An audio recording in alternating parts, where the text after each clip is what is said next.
hoy, esta noche, a la presentación en sociedad del libro Desde el Verdún de Monseñor Jaime Fuentes. Sicut Serpentes es un emprendimiento relativamente joven, nació allí por fines del 2011, un poco de la mano de Monseñor Alberto, que nos está acompañando aquí, con la misión de generar un soplo de alegría, verdad y vida, como dice el cartel, dentro de la literatura uruguaya, por la vía de incorporar la perspectiva católica dentro del campo cultural. Una perspectiva que es muy importante y que representa a un 50% por lo menos de la población del Uruguay, pero sin embargo no aparecía en las librerías del circuito comercial. Hemos recorrido un camino desde entonces con varias publicaciones y ahora en esta oportunidad Monseñor Jaime nos hizo el gran honor de concedernos la posibilidad de ser los editores de su nuevo libro. Este libro, Desde el Verdún, es una especie de recopilación de artículos del blog que Monseñor lleva desde el año 2008 aproximadamente, bajo distintos nombres, ahora recientemente con este nombre Desde el Verdún, y que genera en esa dinámica propia de lo que es la Internet, la Web 2.0, una interrelación en distintos niveles. Por un lado, a través de los lectores del blog, por otro, a través de las distintas páginas de Facebook que entre ellas la mía, que levantan algunos de los artículos y los comparten con sus compañeros, o sea, a nivel dentro de la web misma, también a nivel transmediático, porque la prensa en más de una ocasión ha recogido las opiniones de Monseñor Jaime y las ha difundido tanto por radio como por televisión y por la prensa escrita. Y ahora, bueno, recientemente con este formato libro, donde la proximidad y la perdurabilidad del libro, que es un compañero más estable en esta herramienta de comunicación, nos permite otra nueva instancia de contacto. También con, el título lo está diciendo, en la vida real, con esa relación, esa interacción entre lo que es el libro y la peregrinación, la experiencia viva de la peregrinación al Cerro del Verdún un 19 de abril.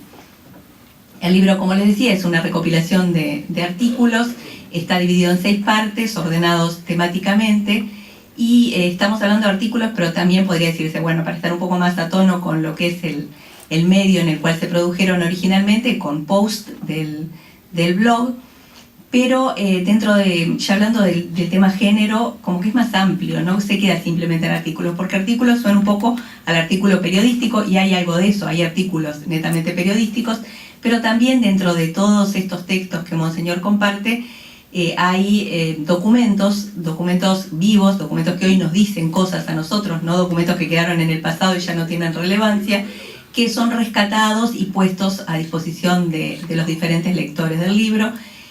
Hay también anécdotas, relatos de anécdotas, unas muy divertidas, otras muy dramáticas, de distinto tipo, que realmente conmueven al lector. Y hay creaciones literarias, hay textos que, donde el formato literario, las estrategias literarias, las estrategias estilísticas sirven para potenciar de una manera muy efectiva la historia que se cuenta. Hay distintos recursos, desde historias en espejo hasta narraciones paralelas y, bueno, y diversas figuras retóricas o estrategias estilísticas que realmente generan una experiencia muy, muy interesante.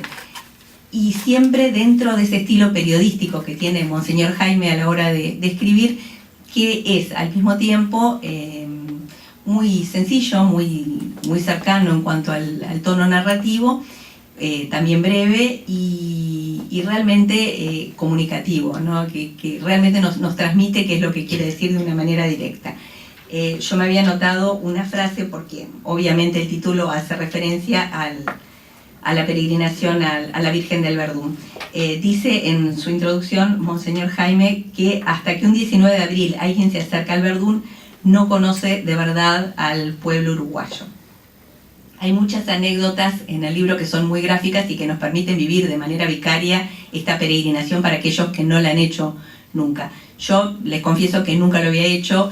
Este año, a raíz de la edición del libro, por primera vez, como con el objetivo de llevar el libro como primicia a los peregrinos que iban este 19 de abril pasado, fuimos con mi esposo y es una experiencia impresionante. Allí realmente se vive eso que transmite el libro, de que el pueblo uruguayo entero está a los pies del cerro, bueno, y haciendo la peregrinación y la subida, con su esperanza, con su serenidad, su alegría, a llevarle unas velas, unas flores a la Virgen, cumpliendo sus promesas, o simplemente a pedirle algo, ¿no?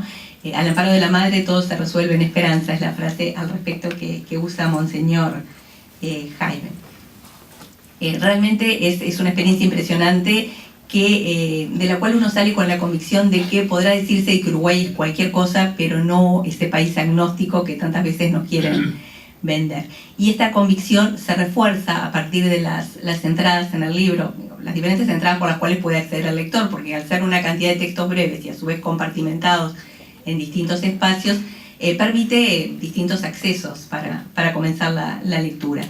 Y esa convicción se refuerza, les decía, a través de muchas de estas historias de hombres y mujeres de todas las edades y de todas las condiciones que se juntan, que se reúnen ese 19 de abril. Este año alrededor de 80.000 personas dijeron que habían ido. Es una cosa realmente impresionante, y que, bueno, al amparo de la Madre van, como decía hoy, a cumplir sus promesas, desde hombres y mujeres en distintas condiciones, como les decía, pero también esas chicas quinceañeras que hicieron la promesa de que si su cumpleaños de 15, si su fiesta era un éxito, iban allí a agradecerle a la Virgen.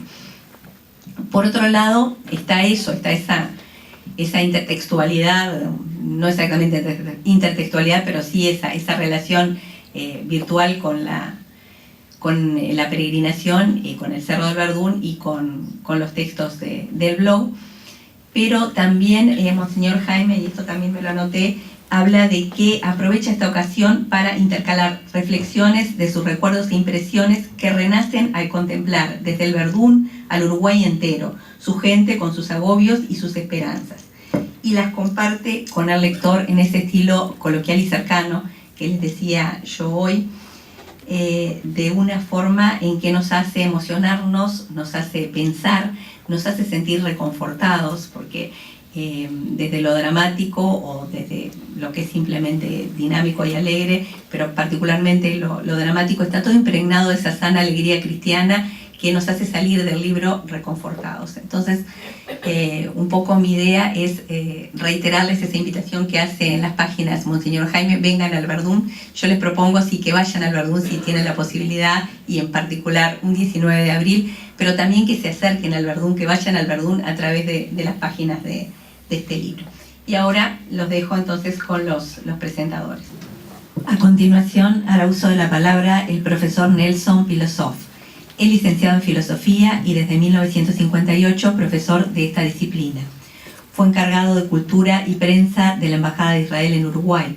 Ha recibido numerosos premios y distinciones por su trayectoria cultural y empresarial, entre ellos el Premio Presidencia de la Cámara de Representantes de la República Oriental del Uruguay, otorgado en ceremonia oficial en el Palacio Legislativo, el Premio Diamante de la Sociedad por su contribución a la cultura y a la paz internacional, otorgado por la Federación Interreligiosa e Internacional para la Paz Mundial, el Premio Nacional a la Excelencia Ciudadana 2009 del Centro Latinoamericano de Desarrollo, CELADE, y el título académico de doctor honoris causa otorgado por el Instituto Universal de las Naciones. Ha publicado varios libros y ensayos filosóficos, entre ellos Martin Buber o Una filosofía del suceso y la eternidad, Martin Buber, Profeta del diálogo, Soledad y comunicación, expresiones del mundo interior. Cumple una extensa labor periodística, ha publicado más de 50 artículos por internet y notas en revistas y periódicos de varios países, e interviene con frecuencia en audiciones radiales y de televisión. Ha dictado cursos, conferencias y seminarios en universidades e instituciones culturales de varios países.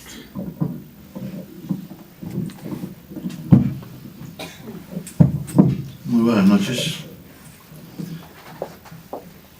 Quiero expresar mi agradecimiento a Monseñor Jaime Fuentes, obispo de Minas, por haberme invitado a decir unas palabras con motivo de la presentación de su libro Desde el Verdún. Y antes de introducirme en el tema, quiero hacer un recuerdo en esta casa a la que me siento fraternal e intelectualmente ligado, al doctor Mariano Brito, que fue un querido amigo, con quien en este mismo recinto tuvimos pláticas muy profundas de confraternización y de coincidencia en los puntos que acercan más a la gente. Hace pocas semanas me vi gratamente sorprendido por el ejemplar que mi exalumno, el obispo Jaime Fuentes, me dedicó personalmente, señalando lo que según él fue mi aporte como profesor de filosofía a ese año en que estuvimos trabajando juntos con otros compañeros. Y él decía que contribuí a enseñarlo a pensar. No es poca cosa. Ya en esa época se ve que yo tenía la inquietud de que el cuidado del pensamiento estaba en franco deterioro y en escalada peligrosa hacia abajo.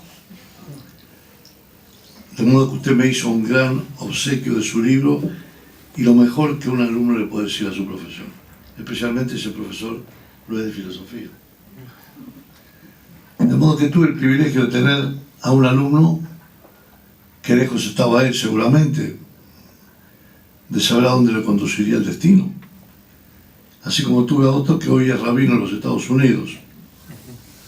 Buen equilibrio que no hace sino marcar lo que felizmente está ocurriendo en nuestro mundo, gracias a que las nubes bien oscuras que oscurecieron en la historia conjunta de nuestras dos tradiciones se empezaron a disipar, especialmente a partir de la obra del Papa Pablo VI y todos sus sucesores, y con esta visita que todavía las resonancias están en los corazones de toda la gente de buena voluntad del mundo, del Papa Francisco a la Tierra Santa, que incluyó a los sectores musulmanes, cristianos y judíos.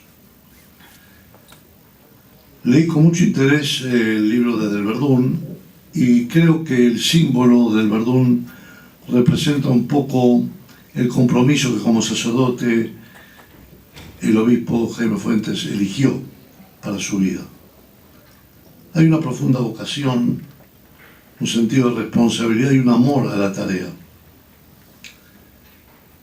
No quiero entrar en la parte descriptiva de todo el aspecto anecdótico que muy bien, con una pluma ágil y un español envidiable, hace el autor. Quiero sí referirme a algunos conceptos que ha manejado y que me parecen de vigencia e importancia para la vida que estamos viviendo en estos tiempos. Cuando habla del sacerdocio, considera que es una vocación con un compromiso definitivo. Hay una responsabilidad en los sacerdotes que lo convierte, yo diría, si uso correctamente el vocablo, el puente entre Dios y el prójimo. No es que en nuestras religiones sea necesario un intermediario entre Dios y cada una de sus criaturas, pero a veces, como decía Maimónides, estamos en un mundo donde la perplejidad nos ataca y nos desvía. Y precisamos una iluminación de nuestro espíritu para retomar la fe para quienes la habían perdido o la estaban defendiendo en sus últimas consecuencias sin un fundamento esencial que le diera satisfacción con esa responsabilidad. O para atraer a otros a la fe, ya que habiendo experimentado la carencia de ella, no habían encontrado la felicidad como seres humanos, que evidentemente es difícil encontrarla cuando el hombre pierde el sentido de la trascendencia. Y esa es la importante obra del señor sacerdote, a mi manera de ver. Usted cumple una tarea, yo diría que es grata a los ojos de Dios por la entrega, la devoción y la generosidad llena de amor con que usted la realiza cada instante de su vida. Y todos la sentimos, cristianos y no cristianos. Los compromisos que respectivamente nuestras religiones tienen son en definitiva terrenales. Son nuestra manera de acceder al mismo Dios. en nuestra convicción de que tener fe no es un acto intelectual que al explicar los misterios del universo encuentra que debe haber un Dios creador de todo lo que hay. Eso es un deísmo que tiene tanto valor como cualquier hipótesis científica. Puede dar satisfacción a una curiosidad intelectual importantísima, que es la que busca respuestas a todas las ansiedades y preguntas que nos hacemos al transitar por la vida. Pero la nuestra no es una respuesta solamente intelectual. Hay una relación entre el Creador y la criatura. Y esa relación tiene en cada uno de nosotros una historia única, intransferible, que cada uno tiene que asumirla a su manera, pero que genera en nosotros el sentido de nuestra unicidad como seres humanos y nuestra gratitud y responsabilidad por vivir y porque la vida tenga un sentido. Pero se deja a nuestro albedrío y a nuestra manera de vivir y de sentir los valores que ese sentido sea aquí y ahora, y por ser aquí y ahora trasciende el ahora y el aquí. En la encrucijada de las coordenadas del espacio y el tiempo, el hombre tiene el instante, que no es una etapa más en el transcurso cronológico del tiempo. El instante es un anclaje en el momento actual que tiene una hora, una hoja de calendario, pero que puede tener para mí un sentido único y quizás intransferible. Es el descubrir que mi vida tiene una razón de ser, y usted lo logra al colocar en su libro ese llamado a la responsabilidad del sacerdote. Pero usted coloca dos otros conceptos que están ligados a la misión sacerdotal: la oración, la plegaria, el rezo, por un lado, y la fe. La fe es una convicción de que aquello que hemos aceptado como fundamento y sentido de todo lo universal, que es Dios, tiene un sentido pleno para todos nosotros, y que aún en los momentos de mayor incertidumbre e inseguridad, donde las interrogantes no encuentran respuesta, la fe es el último anclaje para no perdernos del rumbo que cuando la teníamos estábamos transitando, y cuando está en peligro queremos desviarnos. Tiene usted razón en enfatizar la importancia de la plegaria, y usted lo dice bien en su libro, porque nos dice: la oración es personal, pero es una oración que hacemos en familia. Yo presté mucha atención. Usted enfatiza mucho el factor familia, y si tendrá razón. Y habla que no es lo mismo rezar a solas que rezar en familia. Es claro que muchas veces uno quiere estar solo, porque en definitiva el destino de cada uno de nosotros es una soledad que tiene sentido, pero soledad al fin, que marca nuestro carácter único que habíamos mencionado. Pero el rezo en familia es el compartir el ámbito donde se genera el núcleo esencial de la sociedad, para que esta sociedad sea humana y no salvaje. ¿A usted le preocupa el riesgo en que está sometida hoy la familia por venir de los tiempos que estamos casi sobrellevando y algunos soportando? Y es verdad lo que usted dice. Se dice que la familia está en crisis. La familia está en crisis cuando la gente que la compone está en crisis. Uno proyecta hacia su contorno la tormenta que tiene interiormente. Y si esa tormenta no tiene paz, no tiene una pausa, no tiene un momento donde los rayos del sol penetran la densidad de nubes que casi no lo dejan, entonces la familia se convierte en algo puramente biológico, cuando en realidad lo biológico no es más que el soporte de lo afectivo y lo espiritual. es lo que le da el carácter a la familia. Y no solamente el estar registrado en los documentos del Estado o aún de la iglesia o de la sinagoga, que nacemos en tal hogar, en tal fecha, y que nuestros antepasados fueron quienes fueron, o que luego nos ayuda a marcar un camino a quienes nos van a seguir con la misma impulsividad biológica. Si la familia está en riesgo, porque la sociedad está en peligro. Y allí lo importante es ver qué lugar tiene en el hombre la fe. Hay una fe, permítame el comentario, que es una afirmación de una convicción. Yo creo en Dios sea como sea y en cualquiera circunstancias. O sea, es una convicción de la que no voy a separarme. Es una lealtad que lleva al hombre más allá de sí mismo. Es un soporte para que la vida de esa persona que tiene esa convicción, esa fe, tenga un sentido. Sentido que muchas veces la vida pone en peligro, porque hay preguntas que nunca han sido contestadas y su respuesta es muy difícil que la tengamos.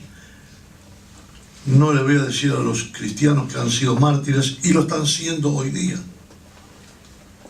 por estar arraigados a su fe, en países donde todavía se cree que hay una sola forma de acceder a Dios y que toda otra forma está equivocada y por lo tanto debe ser eliminada, ni siquiera persuadida. Sabemos los que pasamos por esas vicisitudes, y vaya si los judíos conocemos en nuestra historia lo que significa todo ese sufrimiento, ese padecimiento. Y sin embargo, todos los que nos infligieron tanto mal y tanto daño han pasado y nosotros hemos permanecido. Misterio que nadie nunca va a poder explicar cabalmente, y que solo los que lo vivimos por dentro, por ser leales a la tradición que nos dieron nuestros mayores, lo sentimos y lo necesitamos para vivir, y nuestros amigos y la gente de buena fe que no son judíos lo entienden y lo respetan, y al mismo tiempo nos ayudan a poder vivir con nuestras convicciones. Ese es el espíritu de fraternidad que usted menciona cuando se refiere a varios de los últimos papas, y especialmente usted habla del Papa Benedicto XVI con sus graves preocupaciones, que a usted mismo se lo expresó personalmente, sobre el concepto de laicidad, que no quiere decir ateísmo y no quiere decir estar en contra de ninguna religión. Hay ámbitos donde hay que convivir los que piensan y sienten de manera distinta. Esa es la única laicidad que tiene legitimidad. La que le pone ese nombre y lo disfraza para ocultar el ateísmo no es laicidad, es ateísmo. Pues que lo asuman. Si están convencidos que hay un universo sin Dios, tienen el derecho de pensarlo. Y nosotros, ustedes o no, tenemos que respetarlo y dejar que tengan su espacio. En definitiva, tenemos fe que en algún momento puedan cambiar de opinión. Nosotros no podemos ser impacientes en los momentos del acceso de cada persona a su relación con Dios. Esa es la misión del sacerdote. Acompañarlo en todas las vicisitudes, especialmente cuando la incomprensión supera a lo que es evidentemente claro y yo diría casi axiomático. Entonces usted dice que cuando se reza en familia hay una comunicación en silencio, pues un silencio compartido, que es el vínculo fundamental entre los miembros de la familia. Fíjense ustedes qué tipo de silencio diferente estamos viviendo hoy día. Hoy en la misma familia, en una misma casa, ya hay gente que se comunica por internet, aunque estén juntos físicamente. Se entienden mejor por internet que mirándose. Ese es otro tipo de silencio. Es un silencio por una creciente muerte espiritual. donde el hombre se priva de lo principal, que es la comunicación. Porque cuando se priva de la comunicación con el prójimo, se ahonda el espacio entre el hombre y Dios. Porque como decía Martin Buber, Dios está entre el yo y el tú. No en el yo y no en el tú, sino cuando ambos, bajo el mandamiento de amor al prójimo, se quieren, Dios está siempre presente. Y si lo que es el silencio equivale a una ruptura por falta de comunicación y por falta de interés en reencontrar una comunicación profunda, entonces estamos ante una tragedia cultural. Tragedia con la que tenemos que confrontarnos en estos momentos, porque la tecnología vino y va a continuar. Tenemos que vivir dentro de un mundo tecnificado y tecnológico. En consecuencia, la religión y las religiones tendrán que encontrar la forma de utilizar la tecnología para utilizar sus beneficios y cuidar sus peligros. Y los peligros atacan justamente a la esencia de lo que es la tradición judío-cristiana, que es el mundo espiritual.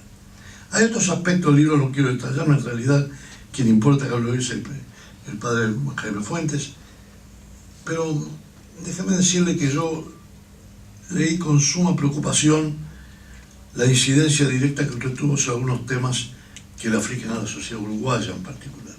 Y está bien, porque usted ejerce su magisterio no solo en Minas, lo suyo trasciende fronteras y abarca todo el país, pero Minas es un buen lugar para ser sacerdote con toda seguridad. Se le ve visto. Podemos decirle a usted que mis padres, que eran judíos sefardíes, que vinieron de la isla de Rodas, estaban tan agradecidos a este país por haberles dado hospitalidad, que lo expresaban en muchas cosas de la educación que nos dieron a nosotros, sus hijos nacidos aquí, de amor al país, a los valores, a la convivencia con quienes no eran judíos. Todo eso lo hemos mamado en casa y por suerte lo colocaron en nuestros genes para que los transmitamos a nuestra descendencia.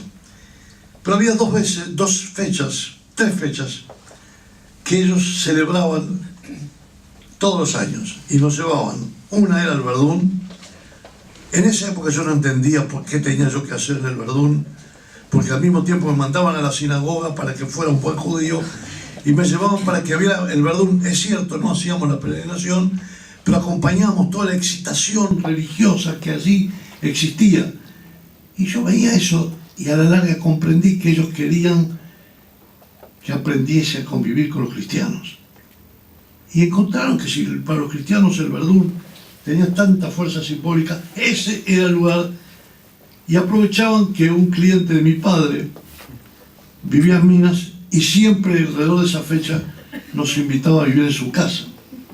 De modo que ya ve que yo estuve en el Verdún antes que ustedes. No debe a usted extrañarle, porque hay otro judío que nos antecedió en toda la peregrinación cristiana. Es un gran honor para mí. Y las otras dos fechas eran el 18 de mayo, que tenía que ver con lo que celebra la Batalla de las Piedras, y el 25 de agosto. Fue bueno. Aprendimos a querer esta tierra. Y a usted le preocupan las mismas cosas que a todos nosotros. A usted le preocupa no solamente la disgregación de la familia en sus relaciones internas, sino también a otras cosas que hemos tenido que usar una palabra, faltan pocas horas para las elecciones, y no es ni quiero referirme a eso ni directa ni indirectamente. Vamos a decirlo más medio, pues, que debemos sobrellevar con preocupación y con angustia, porque se nos habla de matrimonio voluntario y usted lo toca. Nos habla de la marihuana, donde nuestro Estado ha decidido competir con los narcotraficantes, porque a la medida que el Estado vende, le trafica, vende más barato. Lo que no nos explicaron es cuando se le termine la cuota que le toca a cada uno, ¿qué va a hacer el resto del mes? O va a corromper al Estado comprándoselo a él de otra manera, o se lo va a comprar a los narcotraficantes que se quiso expulsar del país. Pero en ningún momento se dijo del daño que la marihuana hace para degradar a la condición humana, que ese es todo el problema, y no la forma en que se comercia. Se comercia porque justamente algo tiene de atrapante que hace que las personas, aún sabiendo antes de consumirlo que van a ir en esa mala dirección, prefieren probar y no abstenerse. Y donde abstenerse es casi una aventura difícil, y seguirlo, si la corriente lo sigue, es más fácil. Por lo tanto, estaremos facilitando a muchos uruguayos que nunca fumaron, aunque ahora sí lo puedan hacer y sentirse cómodos por hacerlo.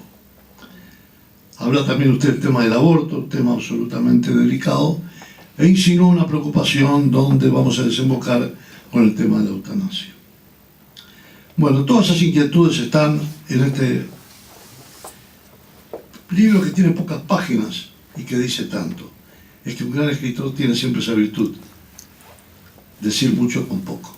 Gracias.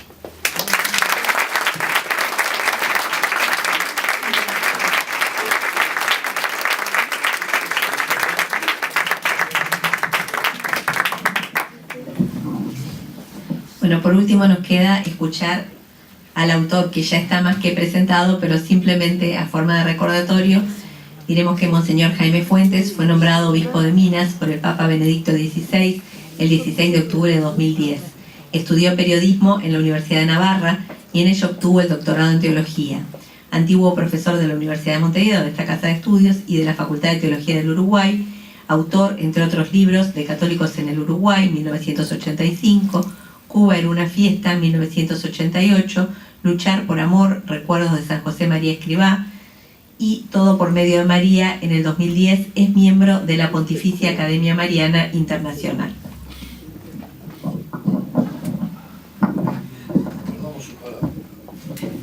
Bueno, entonces es tiempo de agradecer en primer lugar, ¿no?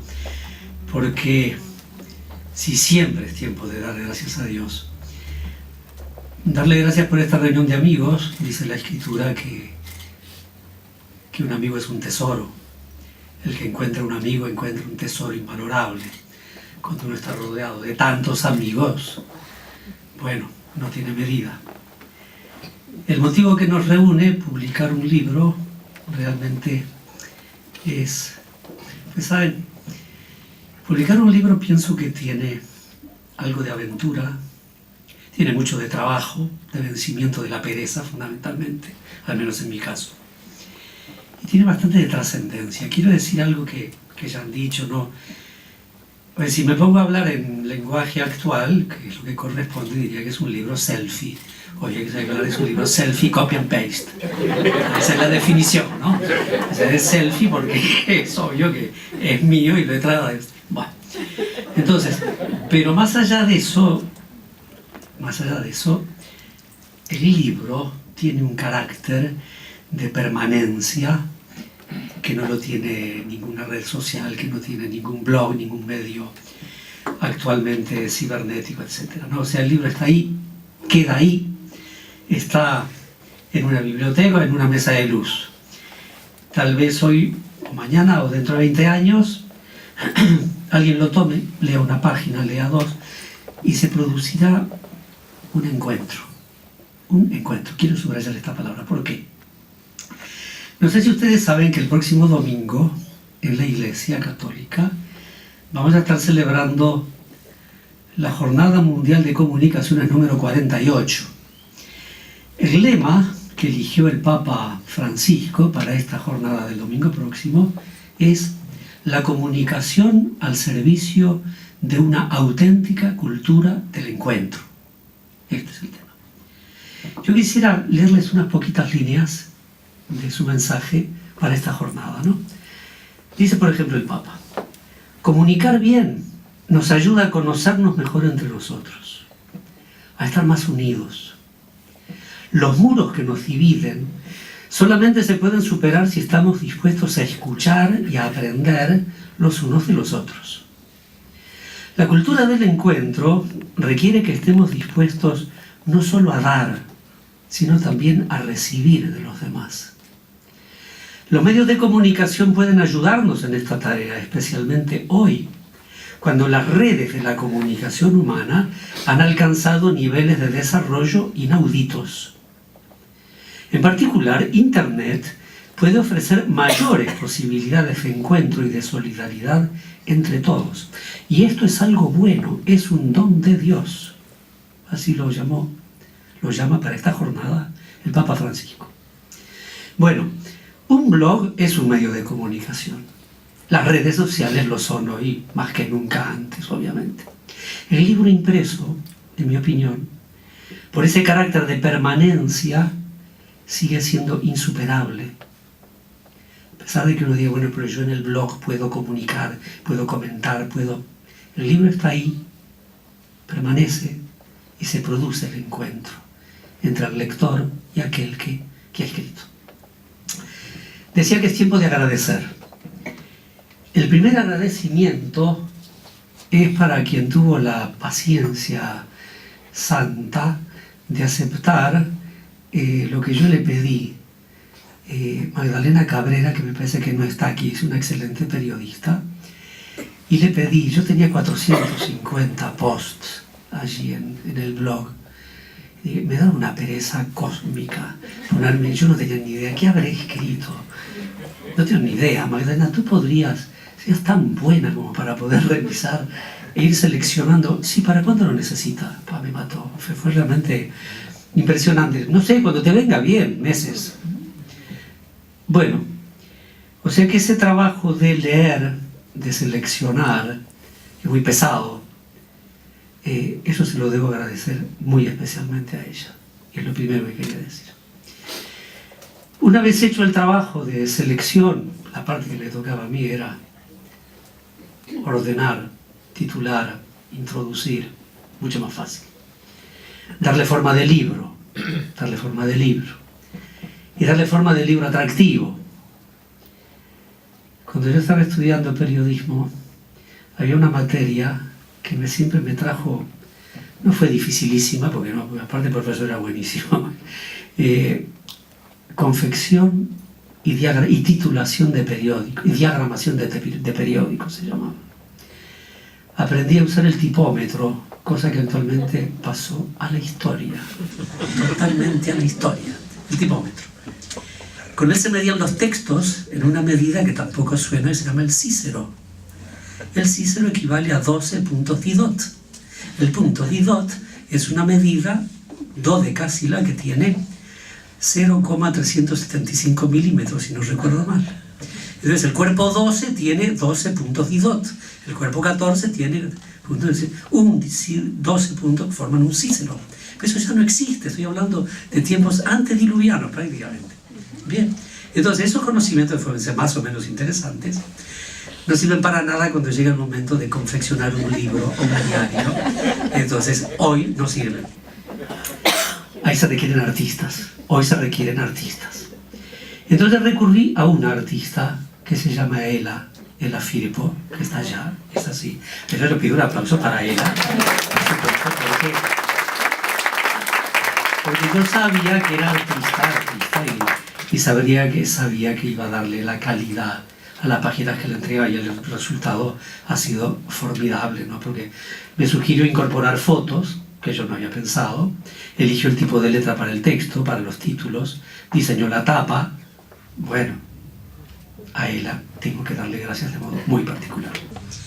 A continuación pensé en qué editorial, y no dudé ni un segundo, así con Serpentes, por todo lo que ha explicado Laura al empezar, porque la conozco, porque además de una excelente novelista que ha publicado, entre otras, una historia novelada de Monseñor Jacinto Vera, primer obispo del Uruguay, ella inspirada en aquel consejo del Señor, del Evangelio, que dice «Stote prudentes, sicut serpentes, et simplices sicut columbe», sean prudentes como serpientes y sencillos como palomas.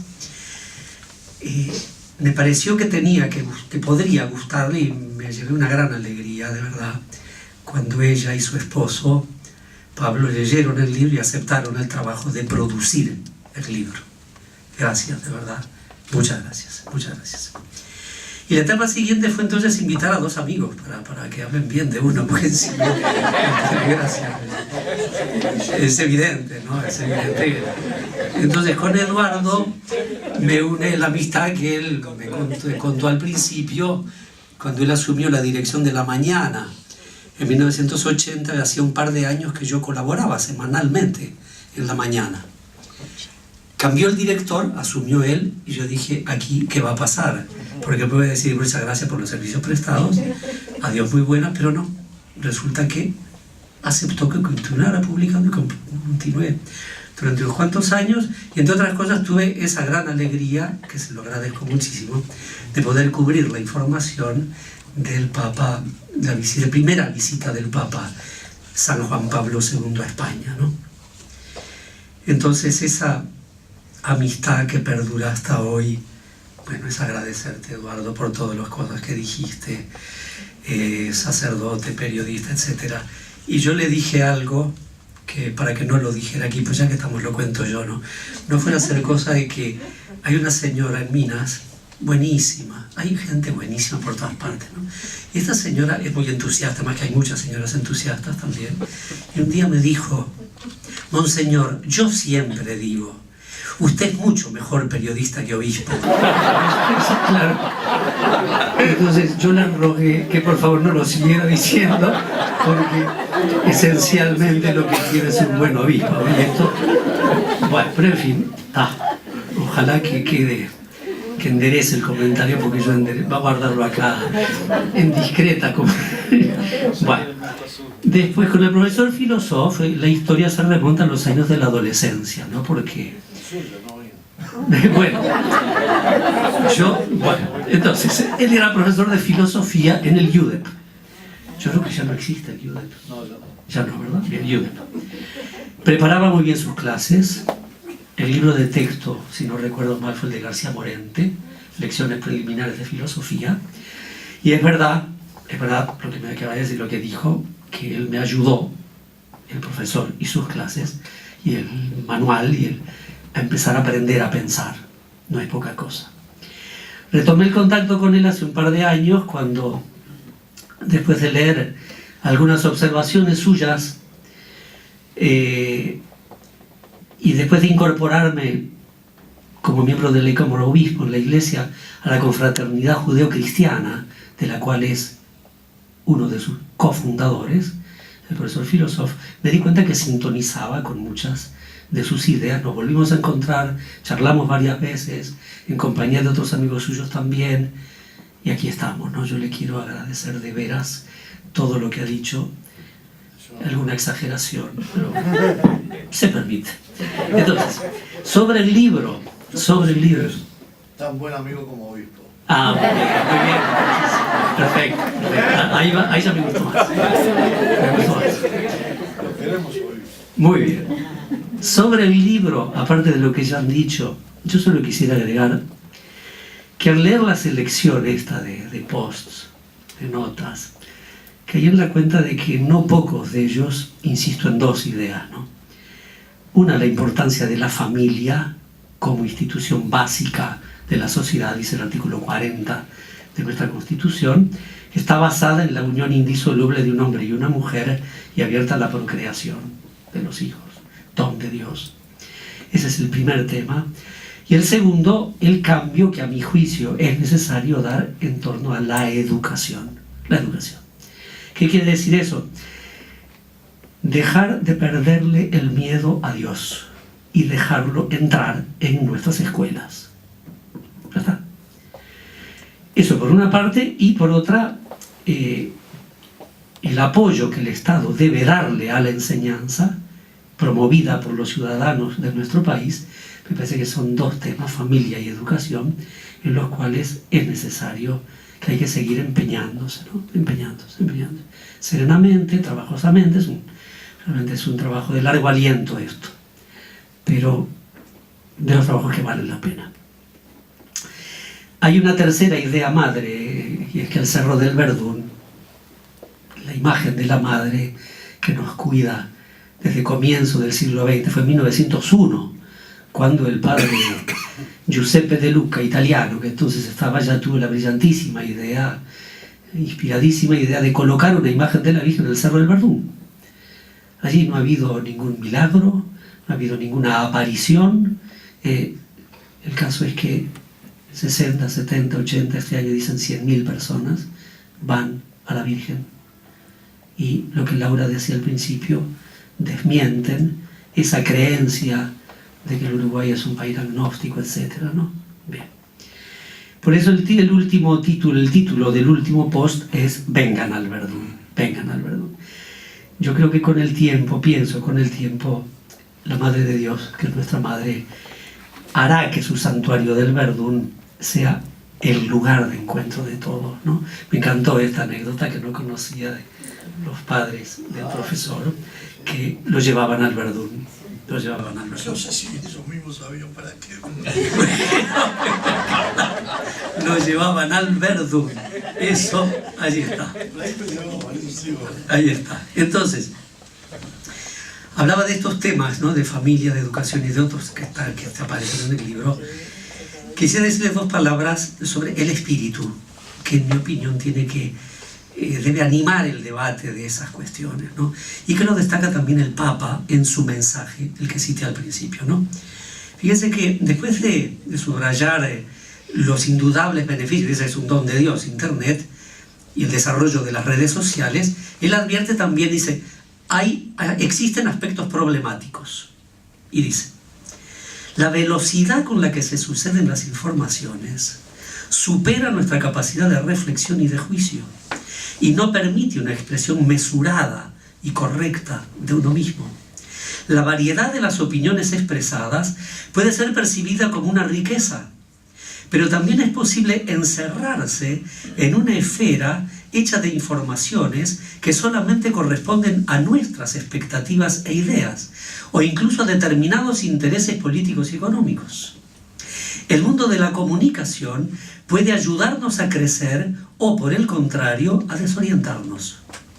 El deseo de conexión digital puede terminar por aislarnos de nuestro prójimo, de las personas que tenemos al lado, ¿verdad? O sea que el cuentito aquel que aparecía la señora que le dice al marido que está en la computadora, ¿me vas a escuchar? Y él le responde, cállate que estoy conectado. Y ella que está aquí. Bueno, por eso el Papa en definitiva lo que recuerda dice, la comunicación en definitiva es una conquista más humana que tecnológica. Y por eso se plantea una pregunta clave. Dice, ¿qué es lo que nos ayuda a crecer en humanidad y en comprensión recíproca en el mundo digital? Y responde, por ejemplo, tenemos que recuperar un cierto sentido de lentitud y de calma. Esto requiere tiempo y capacidad de guardar silencio para escuchar.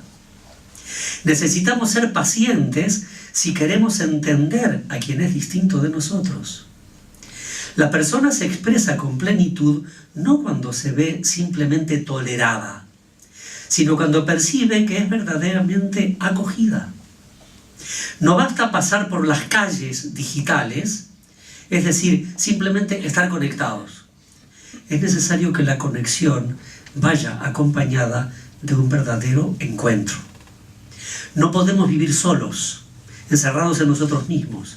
Necesitamos amar y ser amados. Necesitamos ternura. Las estrategias comunicativas no garantizan la belleza, la bondad y la verdad de la comunicación. El mundo de los medios de comunicación no puede ser ajeno de la preocupación por la humanidad, sino que está llamado a expresar también ternura. La red digital puede ser un lugar rico en humanidad, no una red de cables, sino de personas humanas. Así dice el Papa, ¿no? Entonces, yo quisiera ilustrar este pensamiento con música, porque es un medio sublime de comunicación, la música. Yo le quisiera invitar a escuchar un tango. Tengo que decir que en ese sentido el profesor Pilossov no lo nombró, no lo dijo Laura, pero tiene 28 tangos compuestos. A 86 tangos compuestos. O sea que se dedica a la filosofía y a muchas otras cosas y compone tangos. ¿Qué filosofía? ¿Qué filosofía? Bueno, entonces es un tango de Eladia Blasquez que se llama A un semejante. Les cuento un momento, ¿no? Lo canta mi hermana Marga. El año pasado yo iba a Roma y pasé por Madrid. Mi hermana Marga, sorprendentemente, me dijo: si yo le grabo un CD al Papa con canciones argentinas, ¿vos se lo podés dar? Sí, hago todo lo posible, se lo doy, ¿cómo no? Y grabó un CD de canciones, hay tangos, bueno, entre ellas está esta. Llegué el 2 de octubre del año pasado, el momento en la audiencia general, al final los obispos, alguna ventajita tenemos, podemos pasar a saludar al Papa personalmente unos segundos. Yo iba con la cosa de lo que le quería yo decir, después me di cuenta que tengo que aprender a escuchar al Papa, eso con el tiempo espero aprender. Y entonces le dije: Santo Padre, este CD de canciones argentinas se lo manda una hermana mía, mi hermana Marga. Le digo la verdad, canta mejor que Gardel. Haceme el favor, que va a cantar. Le digo así al Papa, haceme el favor. Bueno, entonces yo, a un semejante. Escúchenlo, porque todo lo que dice el Papa en su mensaje, yo creo que está bien interpretado.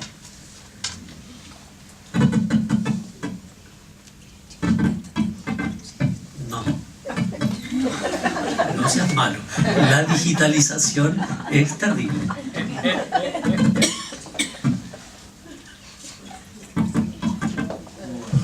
Bueno. Claro. A ver, Pierre. Lo vamos a ver varias veces y funcionaba perfecto. Funcionaba perfecto antes de empezar la conferencia. Fíjense ustedes. A ver si apago aquí, por si hay algún tipo de acople. No.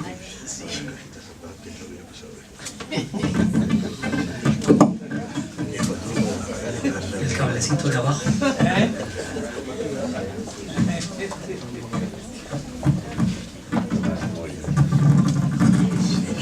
Llega el hombre que...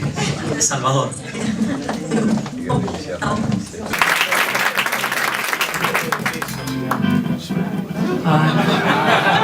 Retiremos el aplauso. hay que esperar.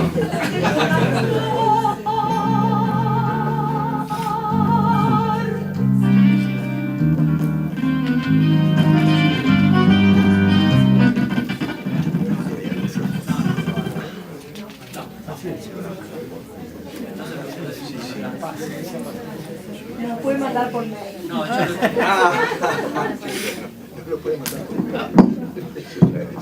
mi hermana Marga tiene un blog también. Si quieres, de ahí pueden escuchar todas las canciones. www.marga-fuentes-fuentes.blogspot.com. Ahí están todas las canciones. Esta y otra que bueno. Hermano loco, busca a Dios por las esquinas. Lo secuestraron, se lo llevaron y nadie paga su rescate. Vení que afuera está el turbión de tanta gente sin piedad, de tanto ser sin corazón. Si a vos te duele como a mí la lluvia en el jardín y en una rosa, si te dan ganas de llorar a fuerza de vibrar por cualquier cosa, decí qué hacemos vos y yo, qué cosa vos y yo sobre este mundo.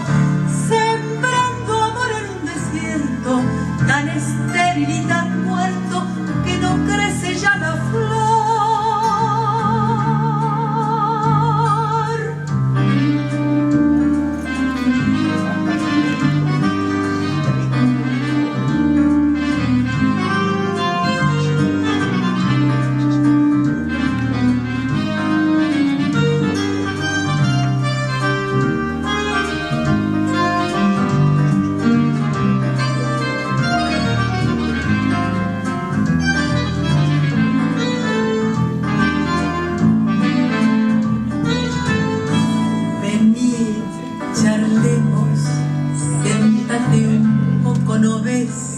que sos mi semejante.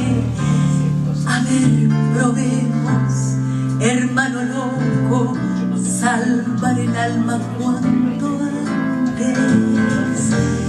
Es un asombro tener tu hombro y es un milagro la ternura.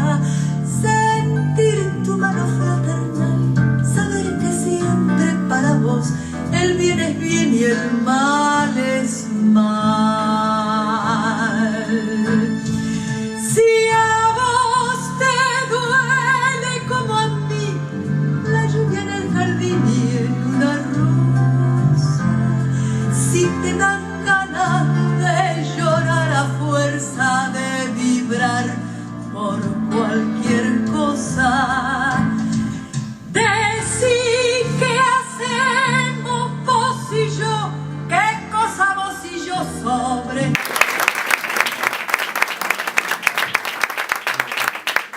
Bueno, y vamos a...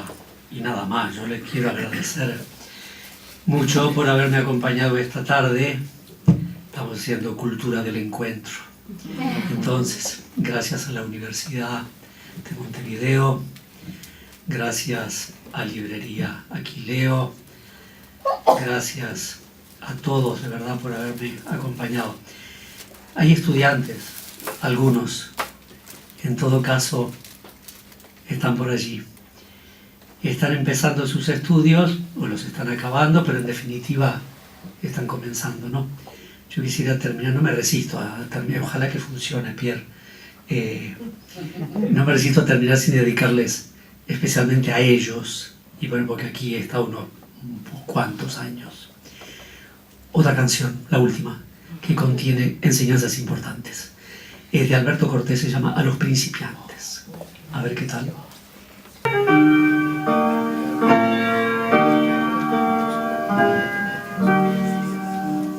Deja que te diga, muchacho, que empiezas. Es duro el camino cuando el pulso tiembla. Te es mucho más fácil seguir un atajo que a veces se encuentra sin mucho trabajo. Pues sí, pero atento, que el peligro acecha y puedes herirte con alguna piedra, y puedes herirte con alguna piedra. Deja que te diga, muchacho, que empiezas. Has de andar despacio, derramar tu siembra, cultivar tu huerto, recordando aquello que los prematuros frutos no son buenos, porque a la más leve brisa se te hielan, y entonces, muchacho, pierdes la cosecha, y entonces, muchacho, pierdes la cosecha. Deja que te diga, deja que te diga, deja que te diga, muchacho, que empiezas. Es duro el camino cuando el pulso tiembla. Las obras que duran son aquellas obras que no fueron hechas en 2 o 3 horas, que han sido pensadas a plena conciencia, tanto que hasta el tiempo no puede con ellas, tanto que hasta el tiempo no puede con ellas. Deja que te diga, muchacho, que empiezas. No vale la pena perder la paciencia, controla ese fuego que llevas por dentro, espera y confía, dale tiempo al tiempo, que nada es eterno, que a todos les llega, bien tarde o temprano, la luz de su estrella, bien tarde o temprano, la luz de su estrella. Y cuando te llegue, muchacho, que empieza